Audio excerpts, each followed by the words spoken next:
राधावर शरण जी दिल्ली से।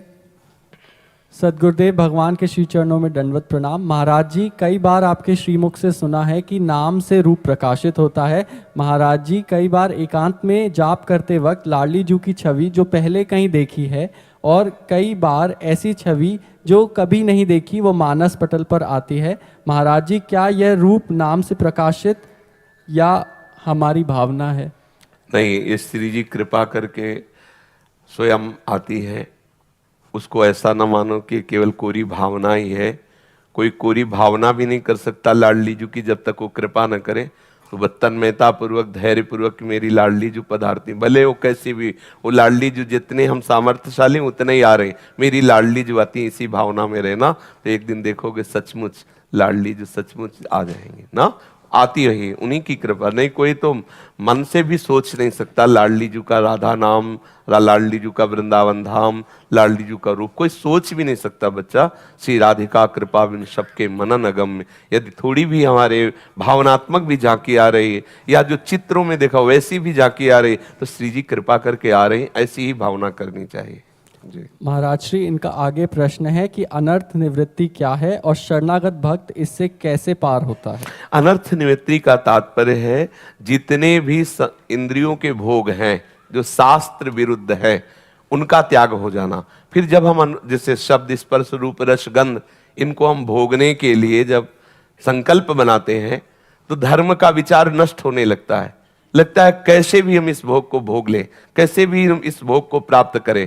तो सबसे पहले अनर्थ निवृत्ति यह होती है कि धर्म विरुद्ध भोगों का त्याग हो जाता है।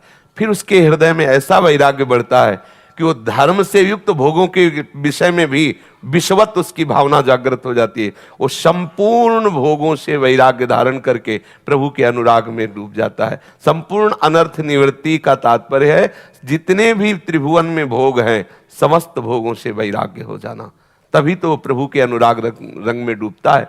ब्रह्मादिक के भोग सब विषम लागताई, मनुष्य के ही नहीं देवताओं के ही नहीं ब्रह्मादिक के, यह है पूर्ण अनर्थ निवृत्ति। ब्रह्मादिक के भोग सब विषम लागताई, नारायण ब्रज चंद की लगन लगी है जाए।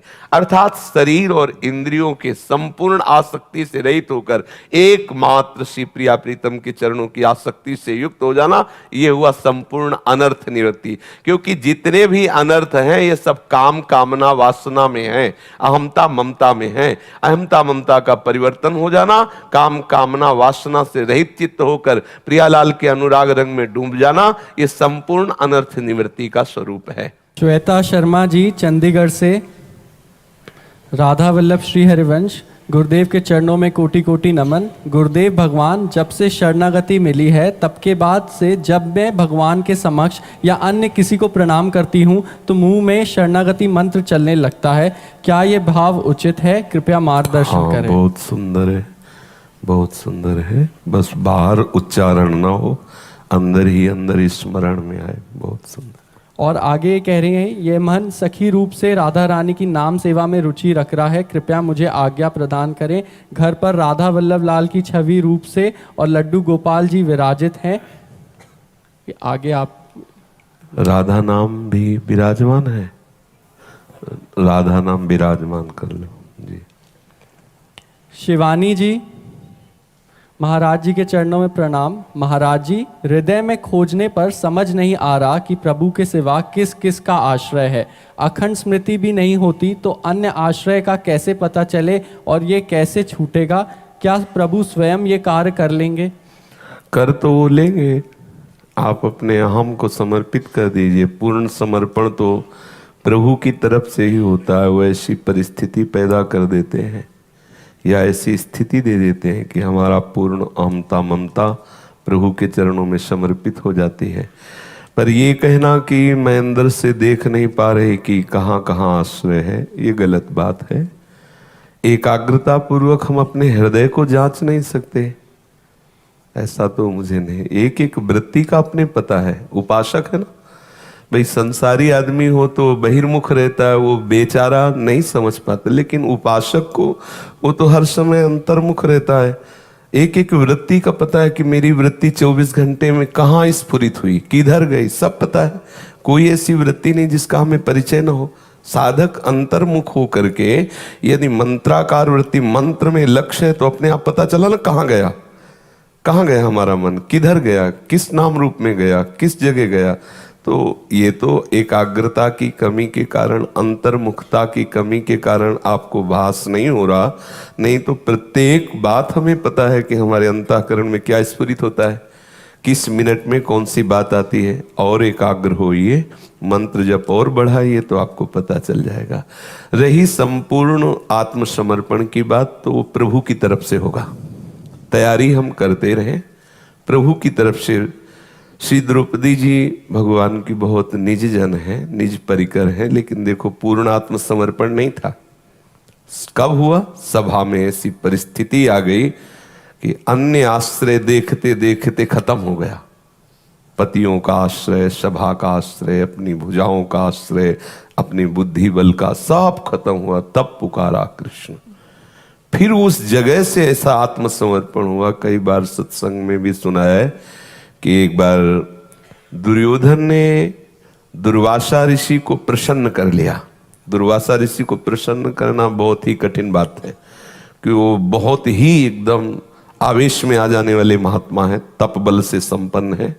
वो वरदान दे दे तो अमोघ, श्राप दे दे तो अमोघ, दोनों बातें उनमें। तो चातुर्मास्य अपने शिष्यों के सहित आकर के हस्तिनापुर में उन्होंने किया, और दुर्योधन स्वयं 4 महीने उनकी सेवा में रह के उनको राजी कर लिया। लेकिन जो भगवत विमुख होता है, वो बड़े से बड़ी साधना करने के बाद भी परिणाम में वो आनंद मोद प्राप्त नहीं कर पाता। तो हृदय में परम भागवत पांडवों के प्रति द्रोह होने के कारण उसने दुर्वासा जी से एक वरदान मांगा कि जिस समय द्रौपदी सूर्य के द्वारा दी हुई बटलोई में प्रसाद पाले, उस समय आप अपने 60,000 शिष्यों के साथ जाकर हमारे भैया युधिष्ठिर का आतिथ्य स्वीकार करें। क्योंकि अगर द्रौपदी उस बटलोई में ना पाए तो 60,000 क्या 60 करोड़ आ जाए तो भी वो बटलोई ऐसी सिद्ध थी कि उससे जो चाहो एक ही बटलोई में सारे पकवान चाहे लाखों लोग पा जाए निकलते नहीं, लेकिन द्रौपदी जी जहां पाई फिर वो बटलोई साधारण हो जाएगी। तो बड़ी चतुरता से मांगा। वो इसलिए उसके मूल में हृदय में था कि अगर दुर्वासा जी जाएंगे, इनका स्वागत नहीं हो पाएगा तो साप मिलेगा और वो नष्ट हो जाएंगे। भक्त द्रोह करने वाला कभी चैन से नहीं रह सकता, उसका निश्चित अमंगल होता है। चाहे वो कितने बड़े महात्मा को प्रसन्न कर ले, चाहे कितना भी। दत्तात्रेय भगवान को प्रसन्न तो किया शास्त्राव अर्जुन ने, और विरोध कर दिया महर्षि जमदग्नि का तो विध्वंस हो गया। काट काट करके भुजाएं से फेंक दी भगवान परशुराम ने, नष्ट कर दिया, उसके कुल को नष्ट कर दिया। वैष्णव द्रोही संत द्रोही का निश्चित नाश होता है। दुर्वासा जी उसके मांगने के अनुसार ही गए। जब ध्यान के द्वारा देखा कि द्रौपदी प्रसाद पा चुकी है, तब गए। तो धर्मराज का साक्षात अवतार है महाराज युधिष्ठिर। देखते ही संत पधारे, साष्टांग दंडवत किया और कहा महाराज पधारो, प्रसाद पाइए कुटिया में। उस समय वनवास स्थिति में थे, पधारिए और प्रसाद पे। तो उनका हाँ मैं स्नान करके नित्य कर्म करके आता हूं, तुम व्यवस्था करो। जीव ही उधर गए, भागते हुए गए, द्रौपदी से पूछा तुमने प्रसाद पा लिया? बोले हाँ पा के पात्र धो के मूर्छित होके गिर गए। द्रौपदी जी ने पूछा कि बहुत चेष्टा पर उनको शुद्धि आई। उनका आप मूर्छित क्यों हो गए? तो उन्होंने कहा तुमने बटलोई में प्रसाद पा लिया और 60,000 शिष्यों के साथ ये दुर्वासा जी आए हैं और ये महान कोपानल से युक्त हैं, जरा सी त्रुटि हो जाए तो साप दे देंगे, अब होगा क्या? द्रौपदी जी ने सीधे सरल भाषा में कहा कि एक बटलोई एक वरदान से युक्त है, उस पर तुम्हें इतना विश्वास है?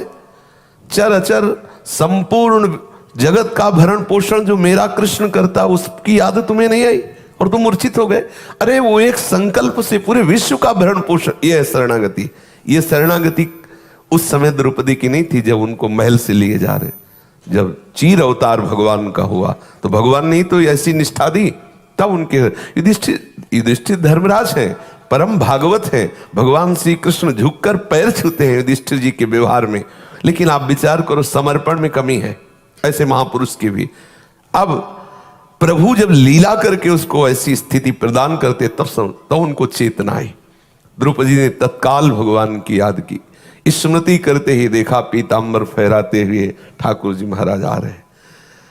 कृष्णा, द्रौपदी को भगवान प्यार से कृष्णा कहते थे। बहुत भूख लगी हुई, कुछ पवाओ। वह प्रभु समस्या तो पवाने वाली ही है, बटलोई धो के रख दिया है, कुछ है लाओ ना बटलोई, कर तुम अन्यथा कर तुम। ये है प्रभु की महिमा। एक तो सिद्ध वरदान की बटलोई द्रौपदी के पाने के बाद कुछ बचेगा नहीं, तो बच ही नहीं सकता। दूसरी बात, कोई भी साधारण पवित्र गृहिणी ऐसा पात्र थोड़ी मार्जन करेगी कि उसमें जूठन लगी रहे। फिर वो तो द्रौपदी जी हैं, पतिव्रता है, भक्ता है, तो ऐसा थोड़ी कुछ उसमें शीत बचा रहेगा। लेकिन ये है सर्व समर्थ प्रभु, उसमें से निकाला एक शीत, बोले वो देखो लगा हुआ है। और पाया, जे ही पाया तो 60,000 शिष्य और दुर्वासा जी के यहां तक, मतलब सांस लेने में भी परेशानी आने लगी। भगवान ने युधिष्ठिर जी से कहा बुला लाओ महात्माओं को। बोले प्रभु तैयार तो कुछ है, तुम बोले जाओ ना। भीम से कहा उनको बोलो जाके। तो भीम गए और बोले महर्षि जी अपने शिष्यों के साथ चलो, गरम गरम पकौड़ा पुआ खीर सब बिल्कुल तैयार हो गई है। तो उन्होंने कहा शिष्यों को ले जाओ, मेरे तो सांस भी नहीं कि मैं आचमन कर सकूं। शिष्यों ने कहा गुरुजी सब आज्ञा करना, पाने वाली आज्ञा मत करना, बिल्कुल हमारी भी हालत ऐसी है। तो भीम ने कहा महाराज अब आप 2-4 होते तो चलो चल जाता, लेकिन 60,000 की व्यवस्था, और वहां कुछ नहीं है। बोले 60,000 की व्यवस्था, और इसलिए कुछ नहीं कहा जा सकता क्योंकि सब कुछ विराजमान है। जब प्रभु विराजमान है तो सब कुछ विराजमान है। वो कर तुम अकर तुम अन्यथा कर तुम सर्व समर्थ हैं। श्री दुर्वासा जी ने कहा कि तुम मुझे से वरदान मांग लो और मुझे मुक्त करो, मैं पा नहीं सकता। तो भीम ने समझ गए थे कि क्यों भेजा है, कैसे भेजा। उन्होंने कहा कि प्रभु मेरी यही इच्छा है कि मेरे भ्राता दुर्योधन ने जिस भावना से यहां भेजा था वो उसी भावना को प्राप्त हो जाए। बोले तथास्तु। सेवा दुर्योधन ने की और वरदान भीम। तथास्तु का तात्पर्य उन्होंने भावना की थी कि सांप के द्वारा पांडव नष्ट हो जाए, तो उन्होंने कहा तथास्तु ऐसा ही हो, वो नष्ट हो जाएगा, और नष्ट ही हो गया। तो पूर्ण शरणागति तो बड़े बड़ों में भी नहीं पाई गई, वो जब प्रभु कर लेते हैं तब वो पूर्ण शरणागति हो। ये तैयारी हम करें, समर्पण वो कर लेंगे, वो जबरदस्ती छीन लेंगे, जबरदस्ती अपना अधिकार कर लेंगे। राजी हम रहें उनको अपना सर्वस्व समर्पण करने के लिए, स्वीकार वो करें। जब वो स्वीकार करते हैं तो स्थिति जागृत हो जाती है। तो हमें बिल्कुल निश्चिंत रहना है। पहली बात, हमें घबराना नहीं है। मन में हमारे कुविचार आ रहे हैं, सतत चिंतन नहीं चल रहा है, शरीर भी साथ नहीं दे रहा है, व्यवहार भी प्रतिकूल है, ऐसी स्थिति में भी मैं प्रभु का हूं, ये बात पक्की है, बात हो गई।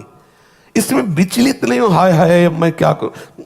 बात मेरे से नहीं होगी, बात उनसे होनी है। मैं उनका हूं, इसी से उनकी कृपा हमारे ये तार जुड़ गया। मैं प्रभु, मैं प्रिया जो को, हे नाथ जैसा भी हूं मैं आपका हूं। तो ये बात में हमारी कोई कमी न रह पाए, बस इस एक बात को हमें संभालना है कि हे नाथ मैं आपका हूं, हे प्रियाजू मैं आपका हूं। आगे से सब आप खुद देख लेना, सब संभलता चला जाए। जिस समय जो बात चाहिए, जिस समय जो गुण चाहिए, जिस समय जो साधना चाहिए, जिस समय जैसी परिस्थिति चाहिए, वो प्रभु देते जाएंगे, संभालते जाएंगे, और वो हमको ठीक प्रेम रस रखने लायक पात्र बना देंगे। ऐसे निश्चिंत रहो, निर्भय रहो, निशोक रहो, संशय रहित रहो, विपरीत भावना का त्याग कर दो, शरणागति पुष्ट हो जाएगी। इस शरणागति के लक्षण है हम प्रभु के।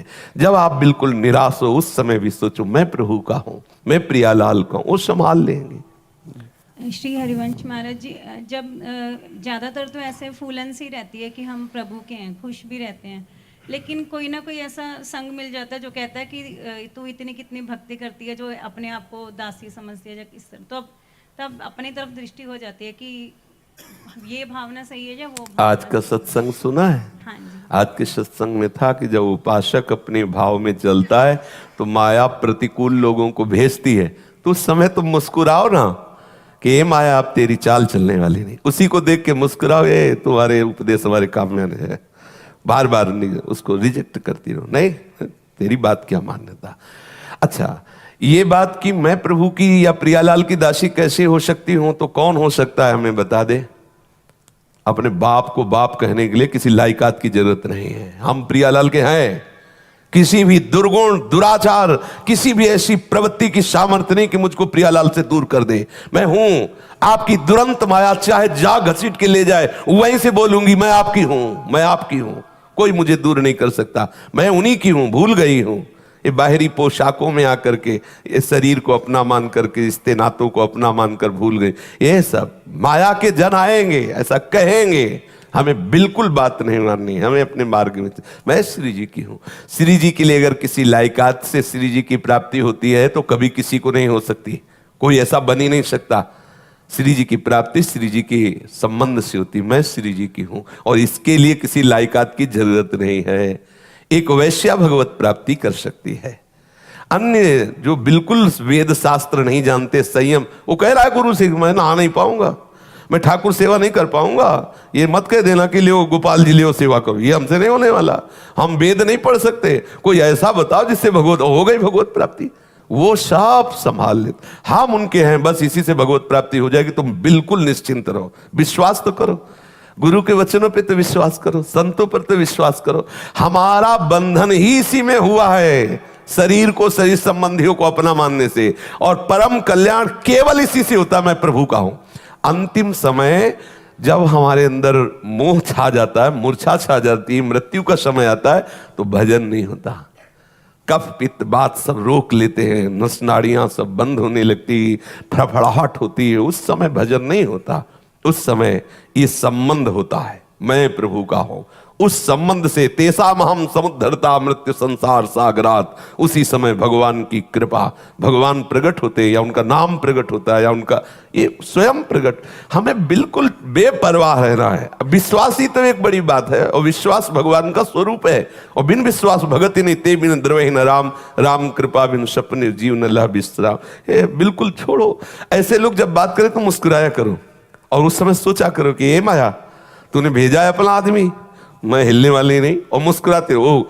अच्छा, जब आपको लगे कि मेरा मन इस बात में बहुत जोर से लग रहा है, तो तत्काल नाम मंत्र ऐसे चलाने लगो कि उसकी बात का असर ना मन पर पड़ने पावे, और फिर उस व्यक्ति से अपनी दूरी बना लो, दोबारा मिलना पसंद ना करो। जाके संग कुमति मति उपजय करत भजन में भंग, तजो रे हरि विमुखन को संग। आस्था जामनानी जी कोलकाता से। श्री हरिवंश, गुरुदेव के चरण में शत शत नमन। आपकी अहेतु की कृपा से इस अधम दासी ने कल शरणागति प्राप्त की है। गुरुदेव, हमारी हार्दिक इच्छा है कि परिवार में एक भगवत अनुरक्त जीव संतान रूप में आए। इसके लिए हमें क्या साधन करना चाहिए? प्रभु से प्रार्थना करनी चाहिए और खुद भगवत भक्ति युक्त जीवन व्यतीत करना चाहिए। भगवत लीलाओं का गायन, श्रवण, नाम जप, नाम कीर्तन, ठाकुर सेवा, और प्रभु से प्रार्थना करनी चाहिए कि प्रभु एक हमें ऐसा परिवार में कोई सदस्य दो, संतान दो, जो आपके चरणों का अनुरागी हो, तो वो कृपा करे, तब बात हो सकती है। प्रहलाद जी से जब दैत्यराज जी ने पूछा कि तुम्हारी ऐसी बुद्धि किसके सिखाने से आई, तो उन्होंने कहा ऐसी बुद्धि किसी के सिखाने पढ़ाने से नहीं होती, ये तो भगवत कृपा पात्र प्रेमियों की दृष्टि पड़ने से होती है, भगवान की कृपा से होती है। दूसरा, नैसाम मतिस्तावद रुक्रमांगिम, भगवान त्रिविक्रम के चरणारविंद में जैसी मेरी मति, वो सिखाने पढ़ाने से नहीं होती, महापुरुषों की चरण रज के सेवन से, या सीधे भगवत कृपा से होती। भगवान कृपा करें तो संतान के रूप में कोई महाभागवत भेज दे, कोई अपना प्रेमी जन भेज दे, तो भगवान से हम प्रार्थना करें, प्रभु से प्रार्थना करें, और स्वयं भक्ति परायण रहें, तो ऐसा सौभाग्य प्राप्त हो सकता है। अभय जी जयपुर से। श्री हरिवंश महाराज जी, सदगुरुदेव भगवान के चरणों में कोटि कोटि प्रणाम। गुरुजी, हम जहाँ पर रहते हैं वहाँ अन्य सत्संग पर जाते हैं, एवं एकादशी पर हरे कृष्ण महामंत्र के जप में भी जाते हैं, और रामायण के सत्संग में भी जाना हो जाता है, तो क्या हमें श्री जी की सहचरी भाव की प्राप्ति हो जाएगी? अभी तो जाते रहिए जब तक निष्ठा नहीं आती, फिर निष्ठा आने पर समेटना पड़ेगा। समेटे सुवासिक फैले सो जमाना। हम जिनके नाम रूप के आश्रित हैं वही नाम रूप सुनना है। ये ज्ञान काम नहीं करेगा, उसमें गेस जो भाव है कि सब जगह वही है, सब मंत्र उसी के हैं, सब नाम उसी के हैं, सब रूप उसी के हैं, ये एक धरा है, इसे कहते शांत धरा। इसके ऊपर आता है जो दास्य है, सख्य है, वात्सल्य है, कांता है, और ये भाव सहचरी भाव इन सब के ऊपर है। फिर आकर के अपनी आराध्य देव के नाम रूप मंत्र में, आराध्य देव की लीला में पूर्ण अनन्य हो जाना होता है। रसना कटो जो अन रटो, निरखे अन फुटो नैन, श्रवण फुटो जो अन सुनो, श्री राधा जस बहन। वहां से धीरे धीरे धीरे भगवत धर्मों जीत के निज प्रेमा ठहरंत, बस निज प्रेमा ठहरंत। जब निज प्रेमा में ठहरंत तो वो सहचरी स्वरूप से श्री जी के पास जाएगा। कृष्ण गोपाल शरण जी गोवर्धन धाम से, महाराज जी युगल सरकार के द्वारा प्रेमी उपासक के शरीर की क्रियाएं को यंत्रवत चलाने के बावजूद भी क्या उपासक के चित्त में उपासना या साधन का कुछ सूक्ष्म अहंकार किसी कोने में पड़ा मिलता है? क्या यदि ऐसा है तो क्या पूर्ण शरणागति नहीं है क्या? हाँ, पूर्ण शरणागति ना होने के कारण अहम स्फुरित रहता है। जब शरणागति हो जाती तो मैं बचा ही नहीं। आज भाई जी महाराज के एक पद में सुना होगा, भाई जी कह रहे हैं कि अब तो पूरा कब्जा कर लिया उन्होंने, हमारे हृदय पर कब्जा कर लिया। अब अहम नहीं रहेगा, अब श्री कृष्ण अहम रूप से विराजमान हो गए। अब मैं करता नहीं रहा, अब तो वो करवा रहे हैं और मैं देख रहा हूँ, केवल वो करवा जो जो कर। अब वहाँ बड़े से बड़ा साधन होने पर भी उस उपासक के हृदय में कभी भी ये स्फुरित नहीं होता कि मैंने ये व्रत किया, मैंने उपवास किया, मैंने जप अनुष्ठान किया, मैंने इतनी परिक्रमा लगाई, मैंने ये नहीं। उसके हृदय में आता है प्रभु ने ऐसी सेवा करवा ली, प्रभु ने भजन करवा लिया। वाणी से भले उसको ये ना बोला जाए, लेकिन हृदय में उसके नहीं। जैसे हम वाणी से संभाल संभाल के बोले कि प्रभु ने सब करा लिया और हृदय में गुदगुदी मैंने किया, वो बात नहीं। वाणी से भले बोल रहे मैंने किया, लेकिन हृदय में बिल्कुल दृढ़ निष्ठा है कि प्रभु ने कराया, तो वाणी की बात नहीं। राहत न प्रभु चित्त चूक किए की, करत सुरत सैबार ही की। प्रभु हृदय की बात देखते हैं।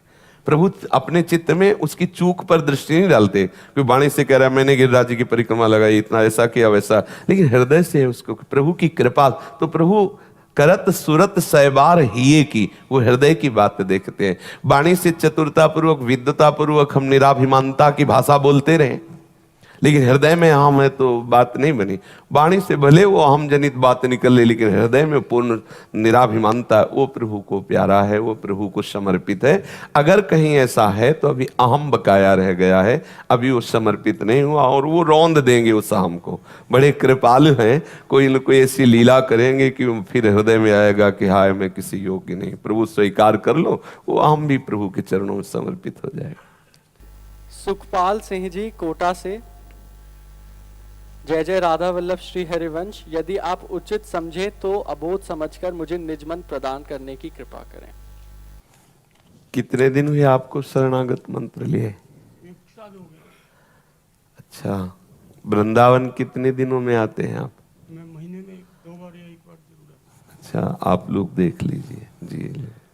नीरज उपाध्याय पिथौरगढ़ उत्तराखंड से, जय जय राधा वल्लभ श्री हरिवंश। पूज महाराज जी मुझे पात्र समझे तो शरणागत मंत्र देने की कृपा करें। मोंटू वर्मा जी मेरठ से, राधा वल्लभ श्री हरिवंश यदि आप उचित समझे तो मुझे दीक्षा देने की कृपा करें। राम भरोसी जी एटा उत्तर प्रदेश से, आपने भी आपके श्री चरणों में शरणागति के लिए याचना की है। जी देख लीजिए। राघव शर्मा जी जम्मू से, महाराज जी विषय चिंतन होता है दिन रात, ऐसा क्या करें जिससे भगवान का चिंतन होना शुरू हो जाए? उसी में नाम रख लीजिए। जैसे हमारा विषय चिंतन होता है वैसे ही नाम चिंतन होगा, पर बहुत समय का अभ्यास है ना, तो अब इसको अभ्यास में लाना पड़ेगा। अभ्यास योग युक्तेन चेतसा नान्यगामिना, भगवान श्री कृष्णचंद्र जी कहते हैं। हम अभ्यास करें, एक ही जगह में अभ्यास होना असंभव है। मतलब जैसे मंत्र तो उसी में बराबर नहीं हो सकता, क्योंकि हम लोगों का चलायमान मन है, तो उसको हम कई भागों में बांट देते हैं। कभी हम शास्त्र स्वाध्याय कर रहे हैं, कभी हम सत्संग सुन रहे हैं, ठाकुर सेवा कर रहे हैं, कभी नाम जप कर रहे हैं, कभी नाम कीर्तन, ये अभ्यास हो रहा है। जब हमारा ये अभ्यास दृढ़ होता जाएगा तो हमारा चित्त निर्विषय होता जाएगा। अभ्यास के साथ दूसरा पक्ष है वैराग्य। जिन जिन भोगों को शास्त्र रोकता है, निषेध करता है, अगर हम उनका त्याग करें तो वैराग्य और अभ्यास, इन दोनों के द्वारा हम मन को निर्विषय कर सकते हैं। इन दोनों के द्वारा हम विषय चिंतन को त्याग सकते हैं। अगर केवल अभ्यास दृढ़ हो रहा है और वैराग्य नहीं, तो अभ्यास वो फिसल जाएगा, वो अभ्यास स्थायी नहीं होगा। केवल वैराग्य है और भजन का अभ्यास नहीं, तो शुष्क वैराग्य, उससे लाभ नहीं। दोनों, वैराग्य और अभ्यास, दोनों के द्वारा भगवत साक्षात्कार होता है, अर्थात चित्त निर्विषय होता है। तो ये देख करके कि जिसे शास्त्र निषेध करता है, वैसे प्रायः ये किसी को ज्यादा जानकारी करने की जरूरत नहीं कि शास्त्र किसे निषेध करता है। हृदय में भगवान बैठे हुए सबको बता देते, आप कुछ भी गलत करने चलो तो अंदर आ जाएगा, ये ठीक नहीं है, बस वही बात पकड़ लो। पर वो इतनी धीमी सी होती है, इतनी सूक्ष्म रेखा सी होती है कि उसे कोई साधक ही पकड़ पाता है। आता सबके हृदय में, जगत गुरु भगवान सबको ये ठीक नहीं, तुम जो करने जा रहे हो ये गलत है। और जब वो पीटता है तब वो सोचता है ये बात तो मेरे हृदय में आई थी, मैंने माना नहीं। अगर हम हृदयस्थ ठाकुर के उपदेश को मान ले तो बिना शास्त्र पढ़े हमें पता हो जाएगा कि हमें क्या करना चाहिए, क्या नहीं करना चाहिए। आत्मना प्रतिकूलानि परेशान न समाचरित, जो मुझे अच्छा नहीं लगता, जो धर्मयुक्त नहीं, वो मुझे कभी नहीं करना चाहिए। यहां मन की बात नहीं कही, आत्मना प्रतिकूलानि परेशान। ये शास्त्र, ये गुरुदेव के वचन, संत के वचन, ये सब आत्मस्वरूप है। जैसे हम किसी की बहन बेटी की तरफ देखते हैं गंदी दृष्टि से, और अगर हमारी बहन बेटी की तरफ कोई देखे तो ठीक नहीं है ना, मुझे अच्छा नहीं लगेगा ना, तो वो मुझे नहीं करना चाहिए। जिस बात को हम जानते हैं गलत, वो मुझे नहीं करना चाहिए। जिस बात की प्रेरणा आ रही कि ये गलत है, वो मुझे नहीं करना चाहिए। यदि ऐसा वैराग्य और भजन का अभ्यास, तो चित्त निश्चित निर्विषय हो जाता है। स्फुरण चित्त में विषय का तभी तक होता है जब तक अभ्यास दृढ़ और वैराग्य दृढ़ नहीं होता है। प्रदीप कचहल जी सहारनपुर से, परम पूज्य श्री महाराज जी के चरणों में कोटि कोटि नमन। माँ त्रिपुर सुंदरी जी की मंत्र उपासना करता हूँ, बाकी समय आपके द्वारा बताए हुए राधा वल्लभ श्री हरिवंश का नाम जप करता हूँ, कृपया मार्गदर्शन करें। हाँ, बहुत सुंदर है, आप करते रहिए।